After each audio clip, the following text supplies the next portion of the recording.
question today is, on Thursday night we discussed all the things, the spiritual interference, Satan trying to do things, Jesus wanting to come into our house and to our hearts. And the question today is, how can I be with Jesus?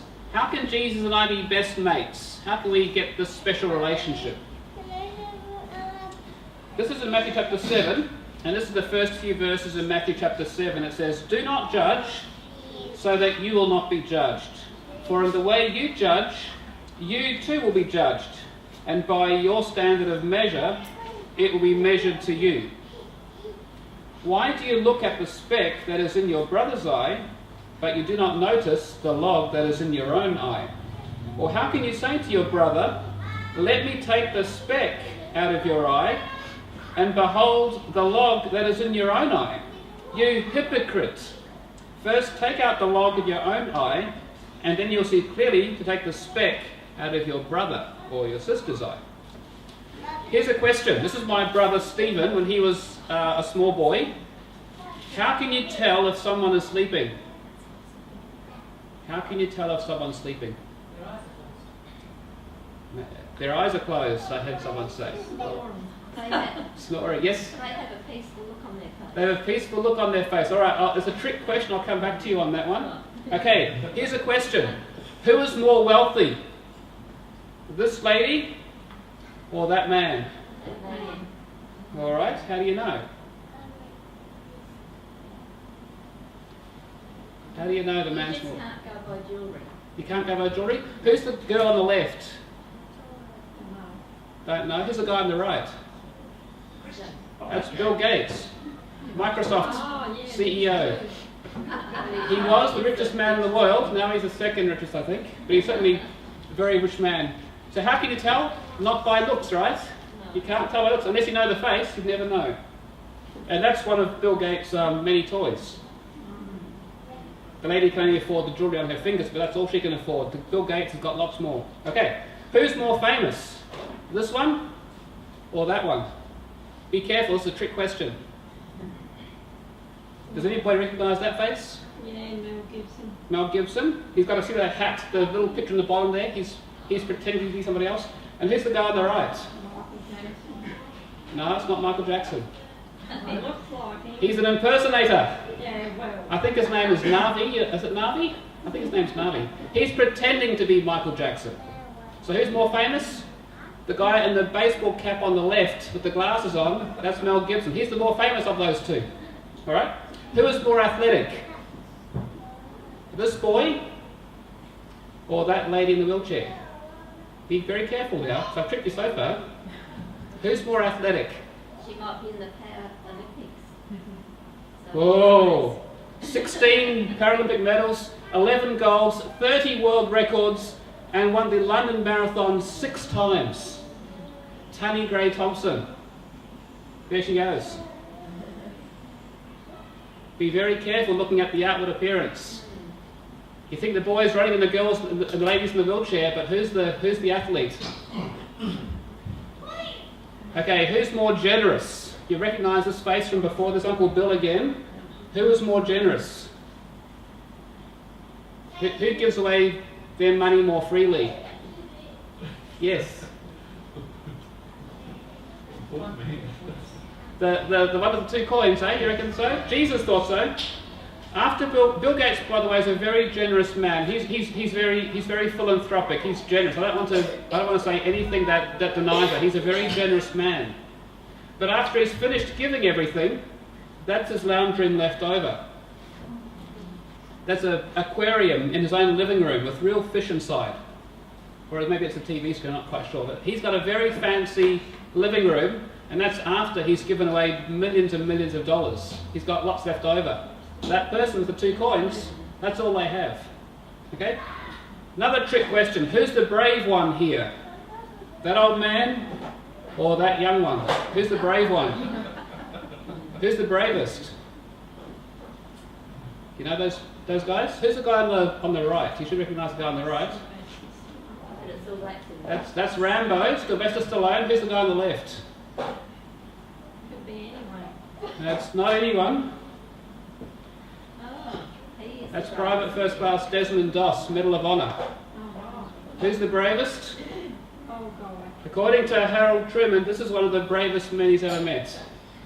This man, a Seventh-day Adventist, is the very first man to go into combat without any weaponry. And he saved more than 100 men armed with nothing. Very brave man. Very, very brave. Who's more neighbourly? There's a man there, I don't know where he's from, I don't know his name. And there's a whole bunch of other people from a TV show that you might recognise. Who's the more neighbourly people? And for those who recognise it, on the left there, that's Neighbours TV show, Ramsay Street. Who's the more neighbourly?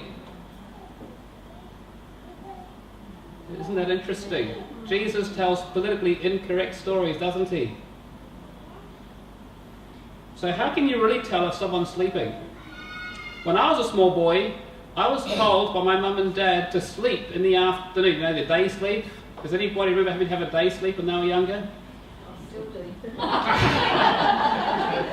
What happens if mum and dad tell you to go for a day sleep and you don't want to go for a sleep? Well, what you do is you lie down just like that, and you wait until mum and dad leave, and then what? Get up. And then you go up and play. And if you hear mum and dad tiptoeing back, what do? Run back. You run back like this, all right?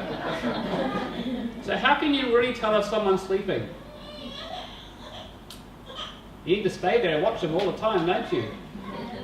Because they can pretend to have their eyes closed, they can pretend to have a sweet smile on their face, they can pretend to be lifeless and innocent like this. And I'm confessing my sins now, and it's a good act. All right? What does the Bible say about acting? This is the second section in Matthew chapter 7. Beware of the false prophets who come to you in sheep's clothing. Inwardly they are ravenous wolves, but you will know them by their what? How do you know these pretenders? By their fruits. Grapes are not gathered from thorn bushes, nor figs from thistles, are they? So every good tree bears good fruit, but the bad tree bears bad fruits. Every tree that does not bear good fruit is cut down and thrown into the fire. So then you will know them by their fruits. Remember, the first passage says, do not judge people, right? But what's this passage saying? The same part of the Bible, Matthew chapter 7. What's this passage saying? We're not judging people, but we're doing what?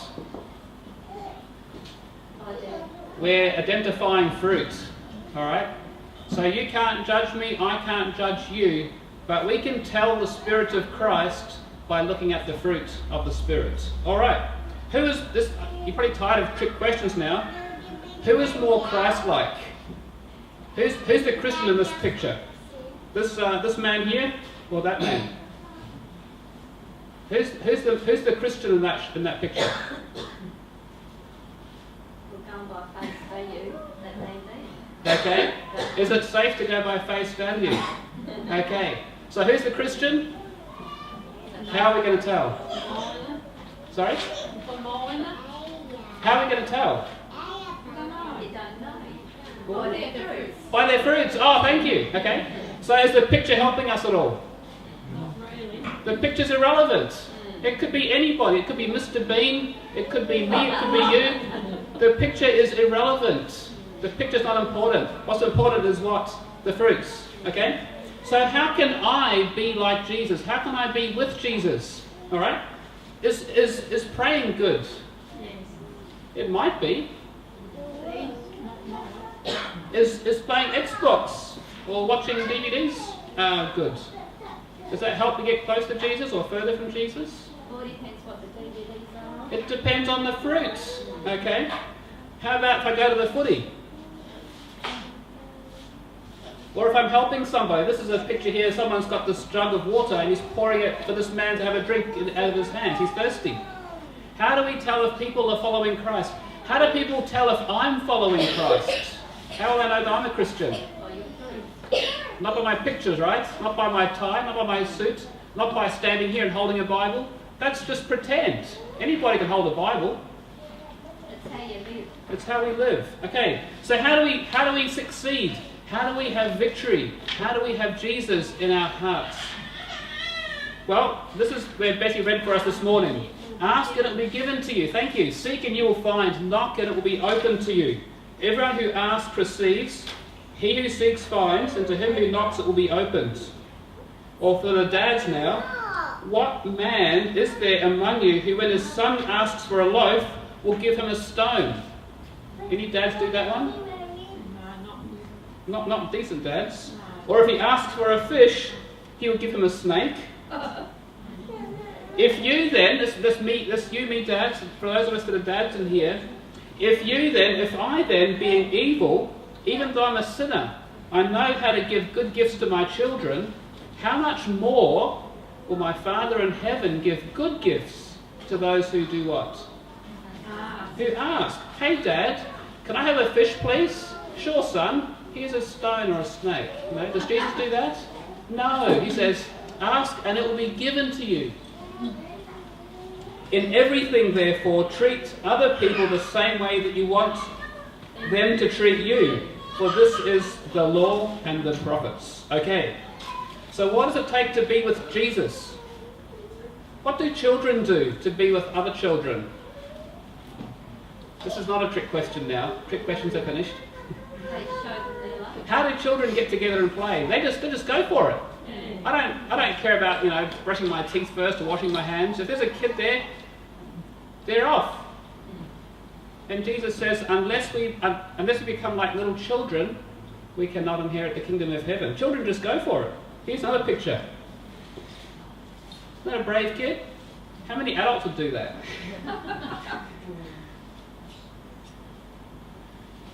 This man here, he's an actor. He's pretending, but it's actually a real life picture. That's a real live crocodile. Maybe it's an alligator, I'm not sure which. And he's at a touristy place, and he's getting lots of money and a show by putting his head in the mouth of the crocodile.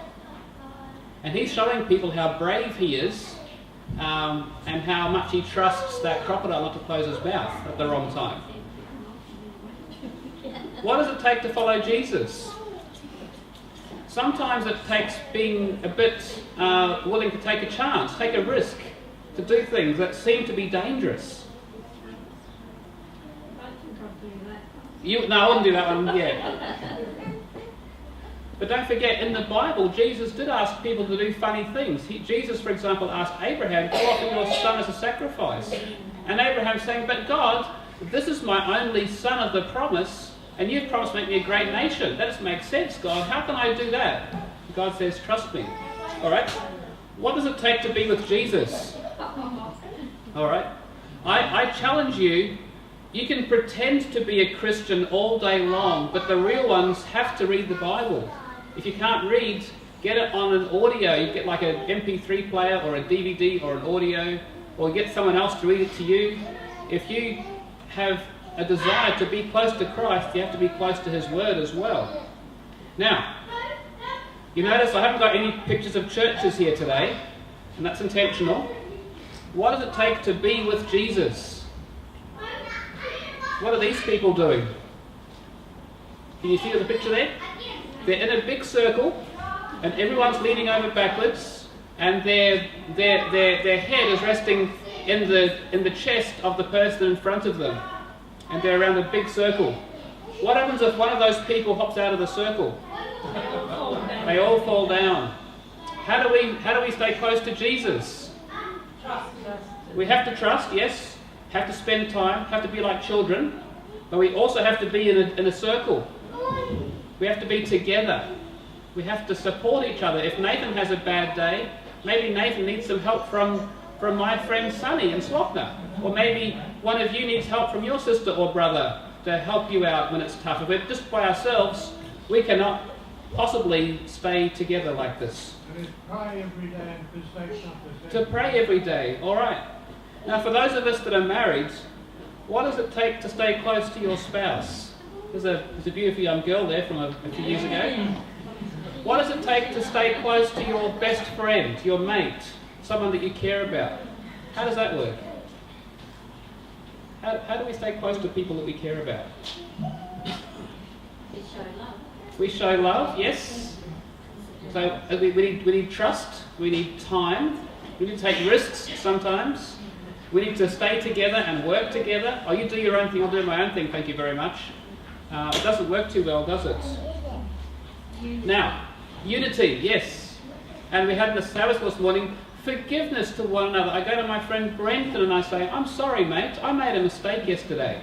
Will you please forgive me? Give me another chance. That works really well in a relationship, doesn't it?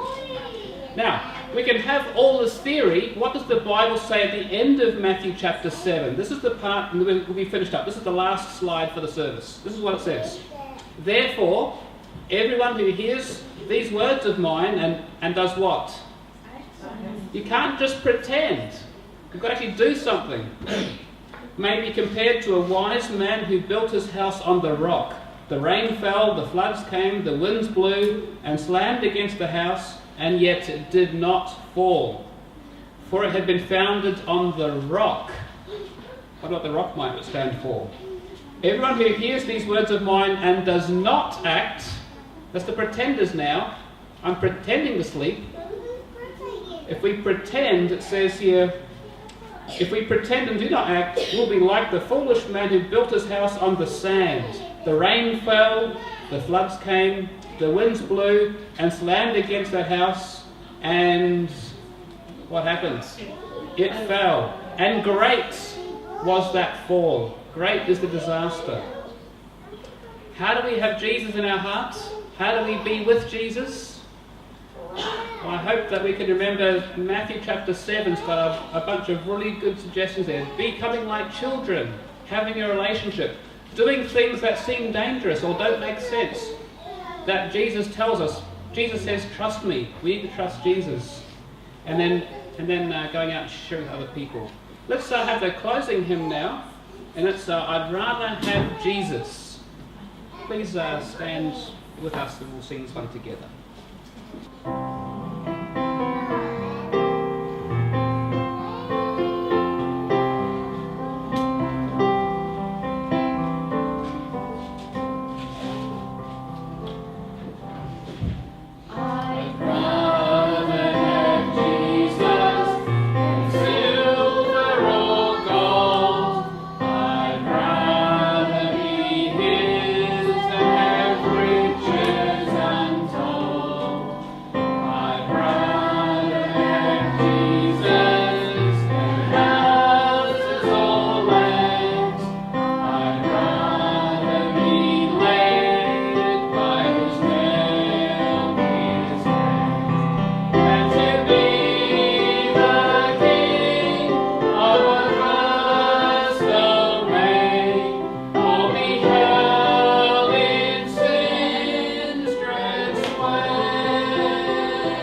Jesus, we want you in our hearts. We'd rather have you than anything else in this world.